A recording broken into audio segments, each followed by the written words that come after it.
William, you consider me family, right? You said I was the only one you could rely on and even handed me the bills, remember? Ah, that. Just acting. I lied because I wanted you to pay. Figured you'd do anything if I called you family. William, my stepson, smirks as he says this to me, who came to visit him in the hospital. Ignoring my shock, Emily, his wife, laughs at me as if I'm a fool. So, you paid for the surgery and now you think you're some kind of hero? Don't flatter yourself. You really think that makes you family? It's clear. They don't consider me family. That alone is enough to make me feel down. But William throws more heartless words at me. You're not needed. You can go home now. I paid for the surgery, got no thanks, and now I learned that calling me family was just a trick to get me to pay. Emily's words, William's dismissal, it's all enough to turn my sadness into anger. I don't need to be family with people like this. Unaware of my growing anger, William waves me away. Don't ever show your face again. You're a stranger to us. We have no plans to interact with you ever again. Fine by me. I'll gladly cut ties with you. Great. That's what I want. Enjoy your lonely life then. I feel foolish for ever wanting to be family with these people. I regret being deceived and paying for the surgery, but I decide to consider it severance pay. If being family means being with people like you, I'm better off alone. Goodbye. I say this and leave the hospital room. My name is Laura. I married Owen, a single father in my late 30s. I used to live a life without much social interaction, but Owen taught me the joy of connecting with people. Therefore, when Owen asked me to marry him, I thought it would be okay if it was with this person. I thought that, even though we weren't related by blood, I could be a real family with William, Owen's son. But it wasn't that easy. Living together, I quickly learned how hard it is to close the gap with someone who won't open up. I had never raised a child. And William was a sensitive teenager when I moved in. I didn't know how to connect with him, and our relationship didn't improve. His answers to my questions were always short. Ah, yeah, whatever. Sometimes he'd even say, "Don't worry about it," curtly dismissing me. At that time, my priority was William, and I was desperate to deepen our relationship. I was trying myself down, rushing things. The person who eased my mind was none other than Owen. I sometimes wonder if I'm being a good father too. Really? One evening after dinner, William quickly retreated to his room. When I expressed my concerns, Owen responded like this. Unable to hide my surprise, Owen gave a light laugh. To be honest, ever since William was born, I've never felt like a perfect father. But I've never been good at socializing, so even before worrying about being a mother, I don't know if I'm communicating well. Laura, just be yourself. There's no point in rushing. If you force it, it's not a real family. My husband is right. Forcing a relationship isn't the same as building real trust. So, let's take our time becoming a family. William is going through adolescence. It's a tough time. He'll get frustrated, but someday he'll understand. Yes, you're right. Thank you. My husband's words melt away the pressure that had been weighing on my heart. From that day on, I stopped trying to force a closer relationship with William. I noticed he was slightly more talkative when Owen was around, so I chose those moments to engage him. I think it led to more meaningful responses. but we never really got close. Eventually, William went off to college and never returned home. He would occasionally visit Owen, but never contacted me. He would tell Owen when he was coming, so I would prepare a feast and look forward to his return. But that joy didn't last long. Once William became financially independent, he began to scorn me, acting all high and mighty while living off Dad's money. The first time I heard those words, I thought I must have misheard. I never thought William would say something like that. He had never been honest with me, but sadly, I hadn't misheard.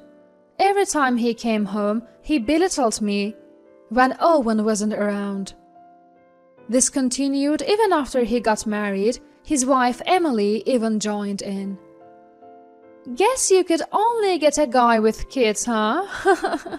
How sad for someone so unattractive." Like William, Emily looked down on me when Owen wasn't around. In Owen's presence, she would only talk to him and William, treating me as if I didn't exist.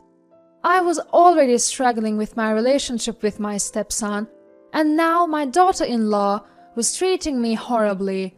I was deeply depressed. But I couldn't talk to Owen about it. He was nearing 70 and battling lung cancer. I didn't want to add to his worries. Despite his fight, Owen passed away at 72. The words William directed at me in my deep sorrow were easy to despair over. "Now that Dad's gone, you and I are strangers." He told me this matter-of-factly right after Owen's funeral, when the exhaustion of the past few days hit me all at once. Emily, standing next to him, said nothing but gave me a cold look. "I can't believe," I managed to say, but received no reply from either of them. It's been a year since. I've had no contact with William and Emily. Having learned the warmth of being with people, I was stuck in a dark place, unable to move on from the loss of my husband and the shocking words from my stepson. Then one day, I looked at my phone after leaving it unattended for a few hours and saw a flood of missed calls. The caller was William. Seeing dozens of missed calls from my son, who hadn't contacted me in a year, I panicked and called him back. "Hello, Mom. I've been diagnosed with lung cancer and need surgery." "What?" Hearing the same diagnosis as Owen, I was stunned. William's voice was weak, stirring my anxiety. "When I found out I had cancer, I didn't know what to do, and then I thought of you, Mom." This coming from William, who had always despised me, was unexpected. He must have felt vulnerable. I quickly thought of the most reassuring thing to say. "Don't worry, medical treatments are advancing. And you're only 35, you're young and strong. Trust your doctors and focus on getting better." "Ah, okay, thank you, Mom." I felt a guilty sense of happiness that my son, who had always rejected me, was now relying on me in his time of need. And for the first time, William said, "Thank you," warming my heart. "Emily is there for you, but if you need anything, don't hesitate to ask. I'll visit you in the hospital. Let me know your room number." A few days later, I headed to the hospital room William had told me about. It was a private room, spacious and likely expensive. "How are you feeling?" "Thanks for coming, Mom. I was in pain right after the surgery, but I'm okay now." Though he looked tired, William smiled at me. After a brief chat about his condition, the conversation shifted to the room. "I can't sleep well around strangers, so I chose a private room, but the cheaper ones were all taken." "So you ended up in this big room, but at least you can rest." "Yeah, but it's more expensive than I thought." Saying this, William handed me the bill. It listed surgery and hospitalization costs, along with the room charge, totaling over $10,000. William and Emily, who's a housewife, don't have much savings. Already physically drained, William looked emotionally strained as well, tearfully asking for my help. "Mom, I'm sorry for calling you a stranger before, but now you're the only one I can ask. Can you pay this bill for me? You're the only family I have left." "I understand. I'll take care of the bill on my way out, so stop worrying and focus on resting." I had been wondering how I could help ever since I got the call, so I immediately agreed to William's shaky request.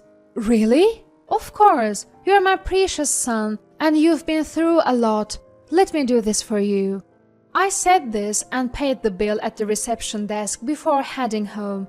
I visited William again the next day, but my hope for another heartfelt conversation was quickly shattered. "Strangers are not allowed in here." As I entered the room, Emily, who had arrived before me, yelled this at me. From yesterday's interaction, I thought William considered me family. Surely, William will stand up for me. That's what I thought. But William, lying in bed, showed no sign of intervening. Growing impatient, I couldn't help but ask William, "William, you consider me family, don't you? You said I was the only one you could ask for help and even gave me the bill, right?" "Ah, that just an act." "I lied because I wanted you to pay. I thought if I called you family, you'd do anything for me." William twisted his mouth into a distasteful grin as he answered, "So, you think you're a lifesaver just because you paid for the surgery? Don't flatter yourself. That doesn't make you family." I realized I was still not considered family. That alone was enough to make me feel down. But William threw more heartless words at me. "You're not needed. You can go home now." Not receiving any thanks for covering the surgery costs, being told that calling me family was just a trick to get me to pay, and now hearing "you're not needed" from my son, all of this turned my sadness into anger. I don't need to be family with people like this. Unaware of my anger, William waved me away. "You don't have to show your face ever again. You're a stranger to me. I have no plans to interact with you for the rest of my life." "Fine. If that's how you feel, I'll gladly cut ties with you." "Great, that's what I want. Enjoy your lonely life then." I felt indifferent about my desperate attempts to become family with these people. I regretted being fooled and paying for the surgery, but I decided to consider it severance money. If being family with people like you is my alternative, I'd rather be alone. Goodbye. I left the hospital room. Despite cutting ties with my son and his wife, my heart felt lighter and more refreshed than it had in years. Then, a few days later, William called again. "Come to the hospital now." Even over the phone, I could tell William was extremely irritated. "You're the one who said never to show my face again, remember?" "Shut up. This is all your fault. They said I could finally be discharged, but then they gave me another bill. Why didn't you pay the full amount?" Apparently, William had no money and couldn't pay the bill. He thought he didn't have to pay anything because I had covered all the costs. "I paid everything that was on the bill you gave me. I don't see why you're complaining." "Then why do I have to be billed again?" An angry William continued to complain loudly. It seems he chose the expensive private room thinking I would cover the costs. You said you'd pay for me once. Keep your promise. He insisted he shouldn't have to pay. I decided to give him a reality check. I agreed to pay for the bill you gave me. I never said I'd cover any future bills. Huh? He seemed not to understand, his voice tinged with anger. I explained so even William could understand. Hospitals usually bill at the end of the month. You were hospitalized at the end of the month, so the bill you gave me was for last month. The new bill is for this month. I never heard that. They probably explained it when they gave you last month's bill. You likely ignored it, thinking it didn't concern you. What? Did you know the bill wasn't the full amount? Why didn't you tell me? I was planning to pay for your discharge fees too, but I can't see myself paying for someone who isn't even family. Then come to the hospital right now and settle the bill. If you do, I'll consider you family. At William's words, I let out a deep sigh. How can someone asking for a favor act so arrogant? I was beyond angry. I was dumbfounded. I already told you, I'd rather be alone than be family with someone like you. Even after my firm refusal, William persisted. Are you sure? If you're not family with me, you'll be truly alone. No one will want to deal with an old person like you, and you can't even support yourself. What are you talking about? I've been working all along. Don't lie, you've been at home all the time. You've always relied on Dad's money, and you're still living off his inheritance. I was at home because I work from home. I'm a writer, you know. What? For a moment, William was speechless, but he quickly yelled, That's a lie. I've never seen you work. That's because I always stopped working to spend time with you, to become a family, but it was all in vain. So, you're really a writer? But you're probably not a successful one. I've never heard of any writer with your name. I publish under a pen name.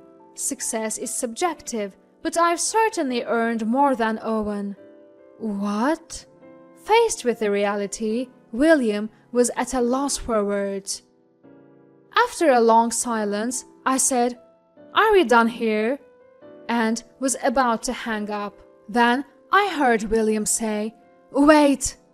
I was wrong. I always thought you married Dad for his money. I didn't know you were earning your own. That's good. The misunderstanding is cleared up. Goodbye. Wait! You're my lifesaver and my family. You can even live with me, so please help me. Who was it that called me a stranger and kicked me out of the hospital room? That was... I couldn't make out what William was mumbling, but I didn't need to hear it. You're the one who said never show your face again, and I have no plans to interact with you for the rest of my life, right? I'm fine on my own, so you should rely on someone else who's unrelated to you. With that, I hung up.